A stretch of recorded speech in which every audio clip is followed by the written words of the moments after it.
Alright guys, so we got a new project for the channel. We just started working on it a little while ago. It definitely needs a lot of work, and it might be a bad purchase, but we just purchased it anyways, because why not? We can make some money off it. But here it is, guys. It is an old farm tractor, so whoever guessed farm tractor, you guys were correct. Here we got an Allis Chalmers CA, Model CA, which is a little bit nicer model than the C. So it is seized up. The engine is seized. We've been trying to get it unstuck and have no luck yet, so we're going to start soaking the cylinders. We did rock it in gear a few times and try to break it free, but no luck.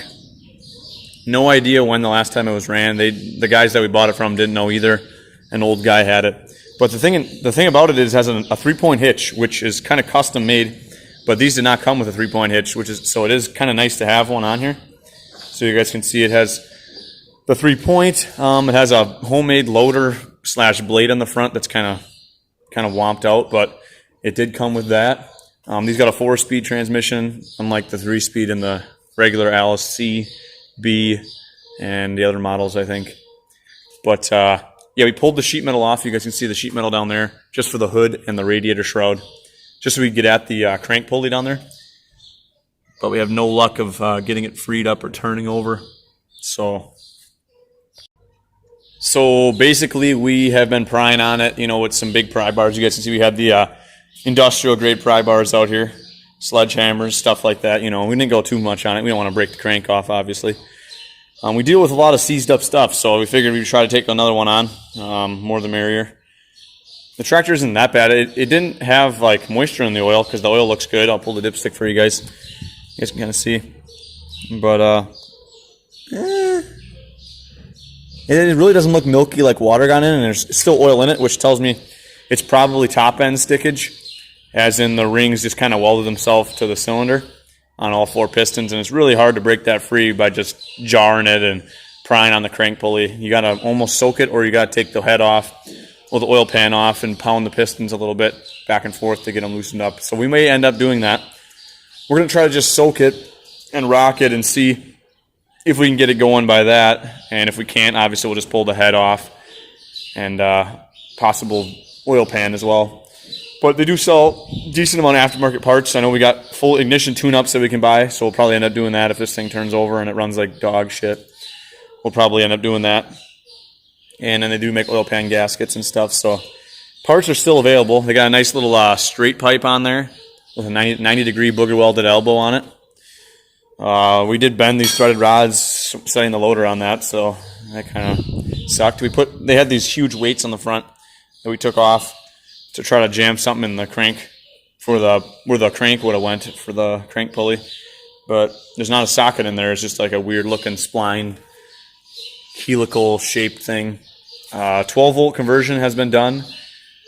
Throttle was freed up, wasn't seized. The choke, I think, might be a little stuck, but we can fix that. I'm trying to think of anything else. Tires, the one rim, they sent us an extra rim, which is back there, and rim and tire. This rim here is kind of junk. You can see on the bottom there, it's kind of screwed there.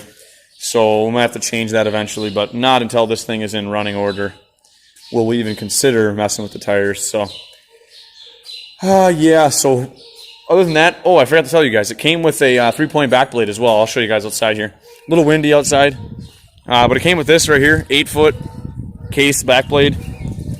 So that's good. I can probably sell that. I'm going to sell this hopefully like $200, so that we get almost over half of our money invested in the tractor back. So we paid $350 for the tractor delivered to our house, which isn't bad. I could easily part it out and make more, and if I get it running, it's worth double, if not triple that. So hopefully we'll just sell the back blade because we don't really need it, and most people like these 3-point back blades. And this is a manufactured, not a homemade, with adjustable angles, and it's an 8-footer, which is nice. So we got that with the tractor. That was kind of a selling point, and it had a 3-point hitch, so I was like, well, that's kind of rare. You don't see a CA with a 3-point on it too often. Somebody plumbed in a block heater. If you guys are wondering what that is right there, that is a block heater for the coolant. The guy must have been plowing snow with it in this driveway in the wintertime would be my guess. The manifold has some pinholes in it.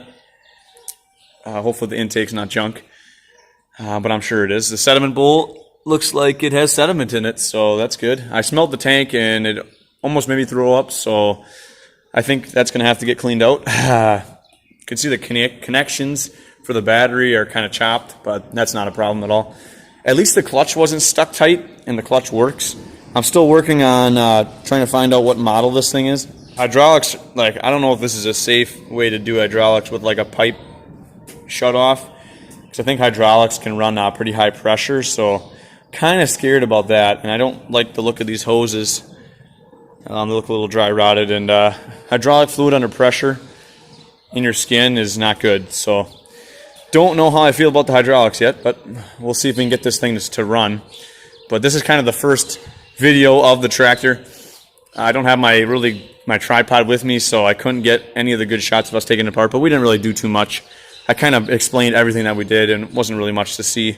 Just a lot of prying on the pulley and just pulling out a few bolts, taking the sheet metal off, checking it over. But you guys have kind of seen everything that I've done to it.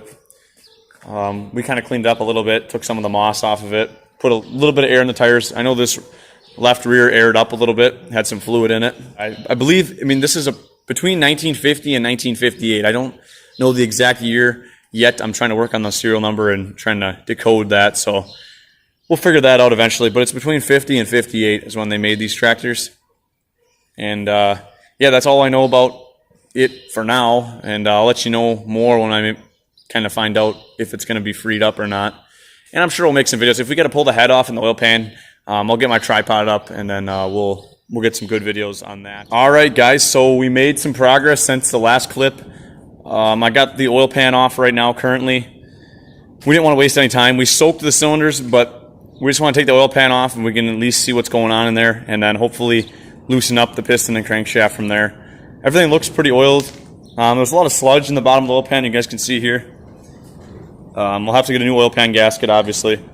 But we pulled that off, pulled the loader off. You guys seen there was a loader frame, or loader arms and stuff. I took that off, it's right here, just so we can get at everything easier. And I didn't want the loader on anyways, because it's just like not useful for what I'm going to be using it for. So maybe I can just sell it separate some other time. But at least here's where we're at right now. You guys can see there's the oil pickup, and then underneath there obviously is the internals of the engine. So what we're going to do is just kind of try to tap some of the rods a little bit with wooden, like a piece of wood, something soft. Obviously you don't want to mar up the crankshaft or anything like that, but put some pressure on it outside with the bar, and hopefully a little tap action. I can see the liquid that we poured down the cylinders seeping past the pistons, so that tells me it's doing its job, and I don't think the pistons are stuck. We're going to take the starter loose next, and hopefully if that's the problem, it'll turn over. It could be the starter is locked and rusted tight, and that'll cause it to seem like the engine's tight because the starter's stuck. So we're going to eliminate that as a possible problem next, and I'll update you what we think is going on, and if I make any progress, I'll be sure to turn the camera on. So we made some progress, guys, since the last time I turned the camera on. We got the engine to turn over probably, I don't know, a quarter to half turn. There's a little notch on the crank pulley that we've been kind of prying on and tapping on with a big screwdriver and a hammer, and then prying it up with this big tire tool. We've been soaking the plugs. We actually loosened up 3 of the 4 pistons on the rod caps, and we pounded the piston just a little bit with a piece of wood, and the pistons were kind of locked up. You can see the rust coming down, and stuff's dripping down from the top, so that's good. So we made some progress. Not fully loosened up yet, but we're getting there. Hopefully we might have to take the last piston loose and just loosen up the rod cap, and then pound the piston a little bit just to break the rust ridge, and then hopefully we'll be able to turn it over from there. So that's kind of where we're at. I'm going to try to throw this in all one big video when we get this thing turning over, and then that'll be part 1, and then I'll make a few more parts trying to get it running. So I'll turn the camera back on when we hopefully get it to turn over freely. Guys, a little update on the Allis Chalmers CA. We got it turning over good. We got the starter working. We put new battery connections on. We got spark, guys. Can you freaking believe it? This has been not even probably about a day and a half project so far. Got it turning over, got spark. I don't know what a better project we could ask for. Like, I expected a lot of more messing around, but thank God we got lucky. Spark had all 4 plug wires. We took the starter out, cleaned all the connections. You can see we put new battery terminals on. The key switch worked. Everything turns over good. So basically what we did, we took a pipe wrench on one of the crankshaft counterweights and just kind of knocked it free, you know, pulled on it, got it rotating. Once it rotated free enough, we took the other tractor, the Farm Haul H, and pulled it around my yard in like 2nd or 3rd gear and just let it spin over a couple hundred times, you know.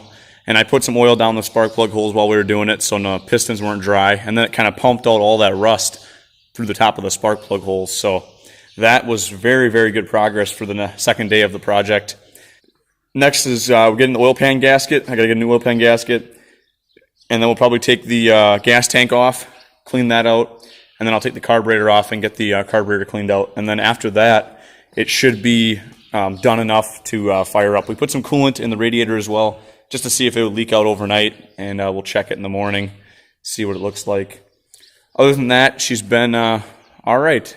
It's not bad working on farm tractors. They're pretty simple, which is nice, and a lot of room to just crawl underneath it. So we just one thing I have to do underneath the engine is retorque the rod cap bolts to the right specification, and then re-put in the little cotter pins and bend them over on all the rod cap bolts. And then once that's done, we can put the oil pan back on. Other than that, she should be running hopefully soon. I'm not going to get my hopes up just yet, but we got some pretty good progress. Spark is the biggest point. We checked the points and the rotor and everything, took that all off. The points did not have any condensation or corrosion on them. They still had a grease on the little rubbing block that's in the points there. So we will oil pan on the Allis Chalmers CA. You guys can see we got the new oil pan gasket. And I'm going to try to clean off the rest of the gasket on the engine block. I got the oil pan basically spotless. So I just got to get the old gasket off of the engine, and then we can go from there. So I'm going to put the camera, I'm going to try to get it down here so you guys can see what I'm doing. I'm on a creeper right now, and that sun is in the eyes today. I'll have to put a piece of plywood or something up there. But we're making good progress on the tractor. I'll show you, we put in new plugs. It did pop, we did try to turn it over, it did fire. So I think I got the firing order correct. It fires 1, 2, 4, 3. I believe is the firing order on most of the Allis Chalmers. So I see I put in hydraulic fluid, and I can see there's a PTO seal leak that's pretty severe. So that will have to be addressed very shortly if we're ever going to get any money out of that. But I'm pretty sure those seals I can put in from the back. I can just pull it out and probably drive a new seal in. So I think I can do that job. But this old gasket's coming off quite nicely. Looks like it's all cleaned off in that corner. Oh, a lot of sludge in here, guys. A lot of sludge. Oh, you guys really can't see that, but a lot of sludge in the inside corners. There was a lot of sludge in the oil pan when I took it off. I don't know if you guys saw that in a previous video, but there was quite a bit. But these old gaskets are pretty nice. They come off good. And I'm using, if you guys are wondering what I'm using as a gasket scraper, I get these at Harbor Freight. It's a straight blade X-Acto knife, basically. And it's got a bunch of different attachments. I think it was like $5 maybe for the whole kit. And I use that on a lot of different gasket stuff. So,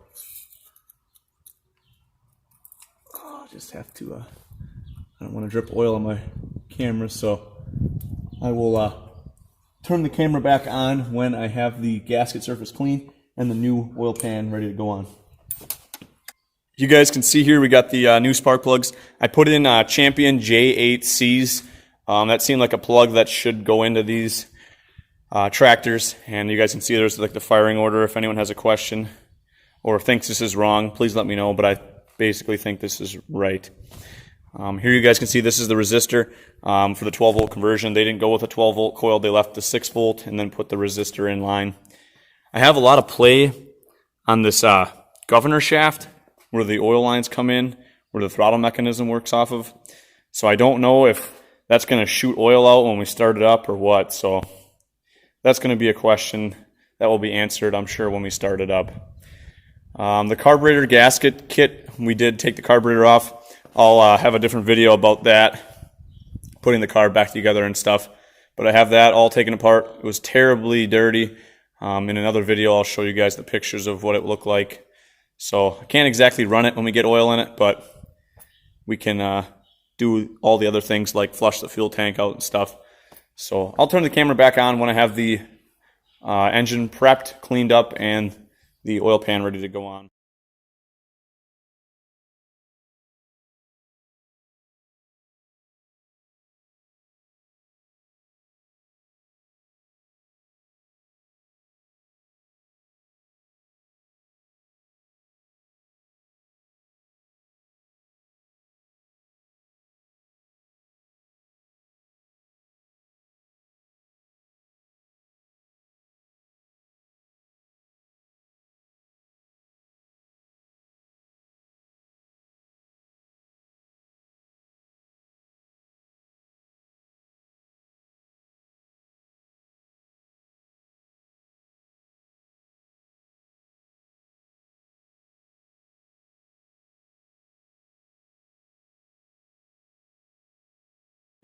Yeah. I got all mine in.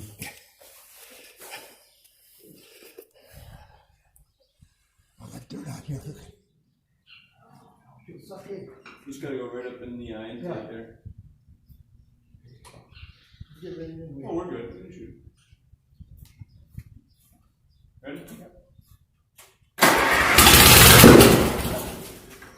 Where? Got a fire? Yeah, come here, Ray. Give me Ray, quick. Ray, okay. We just took it, you see? We ran down the side a little bit. I want that oil catcher for you.